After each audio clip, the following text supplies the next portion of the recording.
Hi, hello, good afternoon. Okay, today is Thursday, May 1, 2025, Labor Day. Ito po yung pinaliguan namin na beach resort. Ang tawag ng Antigi beach resort, ano? Diving resort. Ito po, pa-sunset na po ngayon. It's anong oras na po ba? Almost 4 o'clock in the afternoon. You know. Okay, part pa po ito ng actually Batangas po ito. Sa kabila po yung Tingloy. Yung Tingloy po nandoon. Hindi po natin napupuntahan, pero maganda rin din yung beach nila, yung resort nila. Ito po yung sa baba, pinaliguan po natin yan. Super po ang linis, maganda.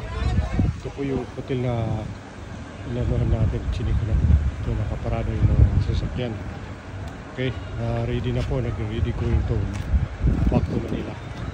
So this is it, ano? So pag mayroon din kayo time, chill lang kayo, enjoy. Okay, si Kuya John Malabago po ito, nagsasabi ingat po kayo lahat, and naway pagpalain tayo ng Panginoong Diyos. May God bless us all. Thank you so much.